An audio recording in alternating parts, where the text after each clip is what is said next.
സീസറിനുള്ളത് സീസറിനും ദൈവത്തിനുള്ളത് ദൈവത്തിനും എന്ന കർത്തൃവചനം പ്രായോഗികമാക്കിക്കൊണ്ട് ഒരു രാഷ്ട്രത്തിന്റെ സാമൂഹിക ഘടനയുടെ പുനർനിർമ്മാണത്തിലും സാമുദായിക ശാക്തീകരണത്തിലും നേതൃത്വം നൽകുക എന്ന ലക്ഷ്യവുമായി സത്യം നീതി ഉപവി എന്ന മുദ്രാവാക്യവുമായി കത്തോലിക്ക കോൺഗ്രസ് ജൈത്രയാത്ര ആരംഭിച്ചിട്ട് 104 വർഷങ്ങൾ പൂർത്തിയാകുന്നു. ചരിത്രത്തിലൂടെയുള്ള ഈ പ്രയാണം ഒരിക്കലും മിനുത്ത പ്രതലങ്ങളിലൂടെ ആയിരുന്നില്ല. കത്തോലിക്ക സമുദായാംഗങ്ങൾക്ക് നേരെ നടക്കുന്ന കടുത്ത അനീതിയിലും അവഗണനയിലും മനംനൊന്ത് നിധീരിക്കൽ മാണിക്കത്തനാരുടെ നേതൃത്വത്തിൽ 19-ാം നൂറ്റാണ്ടിന്റെ അവസാന ദശകങ്ങളിൽ തന്നെ നമ്മുടെ അൽമായർ സംഘടിക്കാൻ ആരംഭിച്ചിരുന്നു. സർക്കാരിന്റെ ഉയർന്ന ജോലികളിൽ നിന്നെല്ലാം മലയാളികളെ അകറ്റി നിർത്തുന്ന പ്രവണത മാർത്താണ്ഡവർമ്മ മഹാരാജാവിന്റെ വിശ്വസ്തനായ രാമയ്യന്റെ നേതൃത്വത്തിൽ നടന്നപ്പോഴാണ് മാണിക്കത്തനാർ ഇതര മതവിഭാഗങ്ങളെ കൂടെ ചേർത്ത് 1891 മലയാളി മെമ്മോറിയൽ എന്ന പേരിൽ ഭീമഹർജി രാജസമക്ഷം സമർപ്പിച്ചത്. പക്ഷേ ഇതുകൊണ്ട് നമ്മുടെ സമുദായത്തിന് ഗുണമൊന്നും ലഭിച്ചില്ല.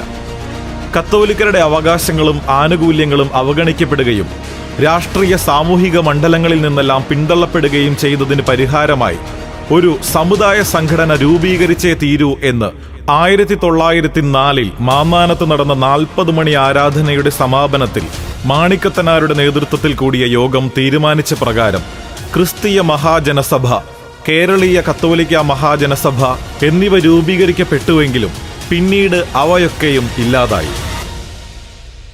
മലയാളി മെമ്മോറിയൽ നിവേദന സമർപ്പണത്തിന് ശേഷവും കത്തോലിക്കരോടുള്ള അനീതി തുടർന്നപ്പോഴാണ് ജോൺ നിധീരി, തരിയത്ത് കുഞ്ഞിത്തൊമ്മൻ എന്നിവരുടെ നേതൃത്വത്തിൽ സമത്വവാദ പ്രക്ഷോഭങ്ങൾ ആരംഭിച്ചത്.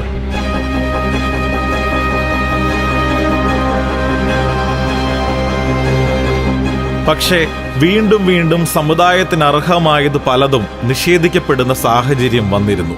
പൗരാവകാശങ്ങൾ നേടിയെടുക്കുന്നതിനും അവശതകൾക്ക് പരിഹാരം കാണുന്നതിനും പ്രതിനിധി സഭകളിൽ സാന്നിധ്യം വേണമെന്ന് മനസ്സിലാക്കി ജനസംഖ്യാനുപാതികമായ പ്രാതിനിധ്യത്തിന് വേണ്ടി നടത്തിയ വിവർത്തന പ്രക്ഷോഭമെന്ന ഉഗ്ര സമരങ്ങളെ സർ CP അടിച്ചമർത്തിയെങ്കിലും തൽഫലമായി എല്ലാ സമുദായങ്ങൾക്കും ജനസംഖ്യാനുപാതിക പ്രാതിനിധ്യം അംഗീകരിക്കപ്പെട്ടു. ക്രൈസ്തവ സമുദായത്തെ അശക്തമാക്കുക എന്ന ലക്ഷ്യത്തോടെ നമ്മുടെ പൂർവ്വപിതാക്കന്മാർ ത്യാഗം ചെയ്ത് കെട്ടിപ്പൊക്കിയ പള്ളിക്കൂടങ്ങൾ ഏറ്റെടുക്കുക എന്ന സർ CPയുടെ നീക്കത്തിനെതിരെ ഇടയലേഖനം എഴുതിയ അഭിവന്ദ്യ ജെയിംസ് കാളാശ്ശേരി പിതാവിനെ അറസ്റ്റ് ചെയ്യുവാനുള്ള നീക്കം വന്നപ്പോൾ കത്തോലിക്ക കോൺഗ്രസ് പ്രവർത്തകർ നാടിന്റെ നാനാഭാഗത്തു നിന്നും ചങ്ങനാശ്ശേരി അരമനയ്ക്ക് മുന്നിലെത്തി തങ്ങളുടെ ഇടയന് കവചമൊരുക്കിയത് സംഘടനയുടെ ചരിത്രത്തിലെ മറക്കാനാവാത്ത അധ്യായമാണ്. കത്തോലിക്ക കോൺഗ്രസിന്റെ നേതൃത്വത്തിലുള്ള അൽമായരുടെ പ്രതിഷേധം മനസ്സിലാക്കിയ വിദ്യാലയ ദേശസാൽക്കരണത്തിൽ നിന്നും ഗവൺമെന്റ് പിന്മാറി. 1942 കൈനകരിയിൽ ചേർന്ന വാർഷിക യോഗം എല്ലാ കത്തോലിക്ക കോൺഗ്രസ് പ്രവർത്തകരും സ്വാതന്ത്ര്യ സമരത്തിൽ പങ്കെടുക്കണം എന്ന് ആഹ്വാനം ചെയ്തപ്പോൾ സമുദായത്തിന്റെ മാതൃരാജ്യസ്നേഹവും ദേശീയതയുമാണ് തെളിവായത്.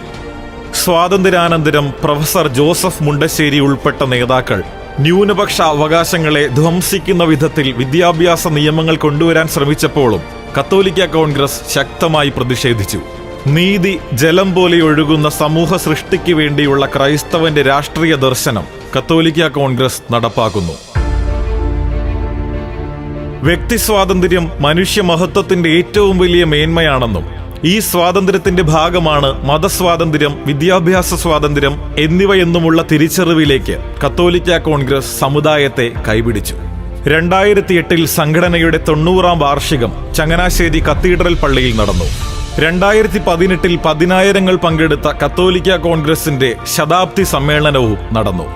6 ഭൂഖണ്ഡങ്ങളിലെ 50 രാജ്യങ്ങളിലായി നമ്മുടെ സമുദായ സംഘടന ഇന്ന് സീറോ മലബാർ അൽമായരുടെ ആത്മാഭിമാനത്തിന്റെ പ്രതീകമായി നിലകൊള്ളുന്നു.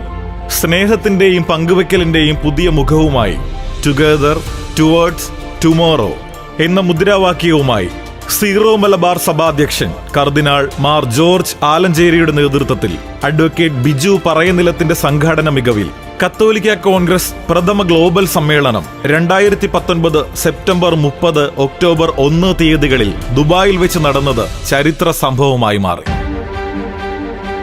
വിമോചന സമരത്തിന്റെ നെരിപ്പോടിൽ ഐക്യബോധത്തിന്റെയും വളർച്ചയുടെയും സ്വപ്നങ്ങളുമായി പിറന്ന് നമ്മുടെ ഓരോരുത്തരുടെയും ജീവിതത്തിൽ ആഴത്തിൽ അലിഞ്ഞു ചേർന്നിരിക്കുന്ന സ്വന്തം സംഘടന 105ന്റെ നിറവിലെത്തുമ്പോൾ അഭിമാനത്തോടെയും ആഹ്ലാദത്തോടെയും അഭിവാദ്യമർപ്പിക്കാം.